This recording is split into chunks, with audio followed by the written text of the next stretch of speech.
வணக்கம் மக்களே. Kebab fans யாராவது இங்கே இருந்தீங்கன்னா என்னைக்காச்சும் உங்கள் ஃப்ரெண்ட்ஸுக்கிட்ட நீங்கள் செம்ம ஆர்வமாக உங்களுக்கு பிடிச்ச கேபாப் சாங்ஸையோ கேபாப் குரூப்பையோ பெருசாக பில்டப் பண்ணி ரெக்கமெண்ட் பண்ணி ஆனால் கடைசியில் அந்த ஃப்ரெண்டு அதெல்லாம் கேட்டுட்டு பார்த்தேன் ஆனால் அவ்வளோ பெருசாலாம் ஒன்றும் இல்லையே அப்படின்னு எக்ஸ்பீரியன்ஸ் உங்களுக்கு இருந்திருக்க வாய்ப்பு இருக்கு. No words.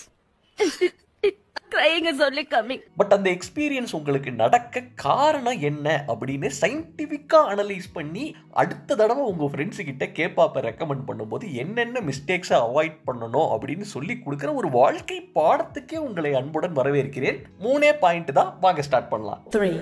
First possible mistake, நீங்கள் ஆக்சுவலி ஒரு கேபாப் ஃபேனாக இல்லாமல் ஒரு சிங்கிள் குரூப்புக்கு மட்டுமே ஃபேனாக இருக்கிறது. இதை கேட்டுட்டு ஒரே குரூப்பை ஃபாலோ பண்ணுற ஃபேன்ஸ் எல்லாம் என்ன திடீர்னு அடிக்க கிளம்பிடாதீங்க.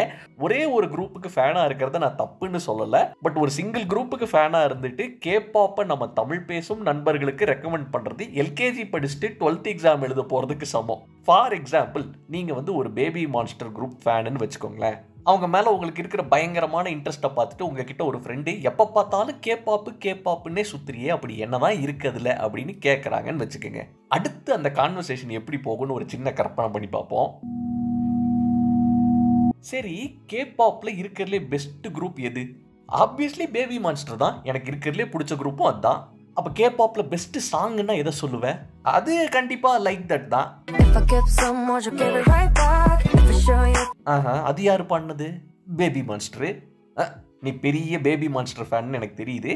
கேபாப்ல டான்ஸ் சூப்பர் ஆடுவாங்கன்னு சொன்னியே, அதுல இருக்கிறதுலே பெஸ்ட் யாரு? பெஸ்ட் டான்சர்னா அது கண்டிப்பா ரூகா தான். ரூகா எந்த குரூப்? Baby monster.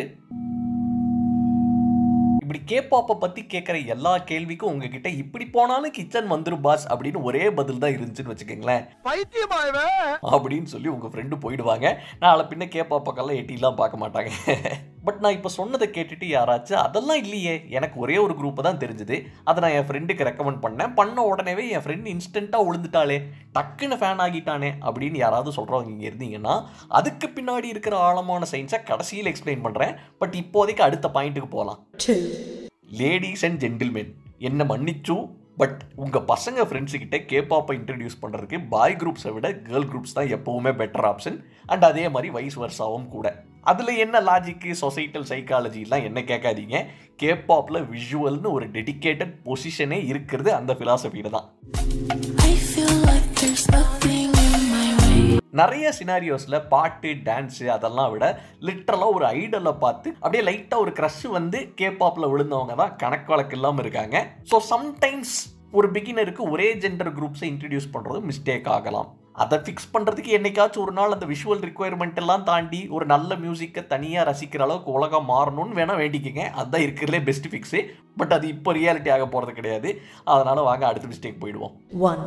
பொதுவாக நீங்கள் கேபாப் மாதிரி விஷயங்களை ரெக்கமெண்ட் பண்ணும்போது அந்த இடத்துல உங்களை நீங்களே கேட்க வேண்டிய ஒரு முக்கியமான கேள்வி, அதை பற்றி பேசும்போது நீங்கள் என்ன டோனில் பேசுகிறீங்க அப்படிங்கிறது ஒன்று இருக்குது. கேஷுவலாக எல்லா விஷயத்தையும் பேசுகிற மாதிரியே தான் இதையும் பேசுகிறீங்களா, இல்லை உங்களுக்கே தெரியாமல் அப்படின்னு பேசுறீங்களான்னு யோசிச்சுக்கோங்க. ஏன்னா அப்பப்போ கேபாப் மேல இருக்கிற ஆர்வம் கொஞ்சம் ஓவரா பொங்கி மற்றவங்க நம்மளை பார்த்தாலே பயந்து ஓடுற அளவுக்கு ஒரு பேஷன் நம்ம கேபாப் ஃபேன்ஸுக்கு அப்பப்போ உண்டு. கேபாப்பை பத்தி பேசும்போதெல்லாம் ஓ மை காட் டேமின் அப்படின்லாம் சொன்னீங்கன்னா நீங்க எக்ஸைட் ஆகிறத பார்த்து அவங்களும் எக்ஸைட் ஆகிறதுக்கு உண்டான சான்ஸ் எல்லாம் ஒரு சின்ன புள்ளத்தனமான இன்னசென்ஸ் இருக்கணும் அது ஒர்க் அவுட் ஆகிறதுக்கு. ஸோ ஓவரால் அதுதான் மக்களே, கேபாப் ஃபேன்ஸ் உங்க ஃப்ரெண்ட்ஸுக்கு கேபாப்பை ரெக்கமெண்ட் பண்ணும்போது பண்ணக்கூடிய 3 பெரிய மிஸ்டேக்ஸ். சரிப்பா, இதுல எந்த மிஸ்டேக்கும் நான் பண்ணல, ஆனாலும் என் ஃப்ரெண்டுக்கு கேபாப் மேல இன்ட்ரெஸ்டே வரல, நான் என்ன பண்ணணும் அப்படின்னு யாராவது கேட்டீங்கன்னா, ஒரு 5 நாளைக்கு உங்களோட ஃப்ரெண்டு காதுல படுற மாதிரி அடிக்கடி டேயானோட சாங்கை கேளுங்க. பட் அதை பற்றி அவங்க கிட்ட எதுவும் பேசாதீங்க. அது பாட்டுக்கு தனியாக ஒரு ட்ராக்ல ஸ்பீக்கரில் போட்டு கேட்டுக்கிட்டே இருங்க. 6வது நாள் அவங்களே தெரியாமல் அவங்க காதுக்குள்ளே அது ஒட்டிக்கும். என்னப்பா பாட்டு போட்டு தொலைச்ச, மைண்டில் ஓடிக்கிட்டே இருக்கு அப்படின்னு அவங்களே வருவாங்க. ஃபைனலி நான் இந்த ரூல்ஸ் எல்லாம் ஃபாலோவே பண்ணல, ஆனாலும் என் ஃப்ரெண்டை கேபாப் ஃபேன் ஆக்கிட்டேன் அப்படின்னு சொல்கிறவங்க யாராவது இருந்தா அது ஏன்னு கடைசியில் சொல்கிறேன்னு சொன்னேன்ல, 2 ரீசன் தான் பாசிபிள் மக்களே. ஒன்று, அவங்க டிஎன்ஏக்குள்ளேயோ மைண்ட் செட்லேயோ ஆல்ரெடி கேபாப்பு, ஆனிமே இந்த மாதிரி வேற கல்ச்சரல் மீடியாவெல்லாம் கன்சியூம் பண்ணுற ஹேபிட்டோ டிஎன்ஏ எசன்ஸோ உள்ள இருந்திருக்கணும். இல்ல உங்க ஃப்ரெண்டுக்கு உங்க மேல ஓவரா பாசம் இருக்கிறதுனால உங்களுக்கு பிடிச்ச விஷயம் அவங்களுக்கும் பிடிக்க ஈஸியா இருந்திருக்கும். அவ்வளவுதான், வேற பாசிபிலிட்டிஸே இல்லை. அப்படி தப்பித்தவரை 8வது அதிசயமா உங்க ஃப்ரெண்டு யாராவது இதுவரைக்கும் சொன்ன எந்த கேட்டகரியிலையும் இல்லாம நீங்க சொல்ற ரெக்கமெண்டேஷனை கேட்டு கேபாப் ஃபேன் ஆயிட்டாங்கன்னா அந்த சுவாரஸ்யமான கதையை கீழே கமெண்ட்ஸ்ல சொல்லுங்க. சப்போஸ் கேபாப் கேட்டதே இல்லை அப்படின்றவங்க யாராவது இது வரைக்கும் இந்த வீடியோவை பார்த்துட்டு இருந்தீங்கன்னா first of all thank you very much நண்பா நண்பி, வேற லெவல் நீங்க.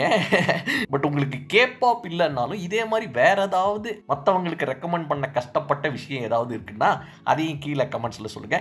பட் இப்போதைக்கு இவ்வளவுதான் மக்களே. அன்டில் நெக்ஸ்ட் டைம், பாய் பாய், ஜானே.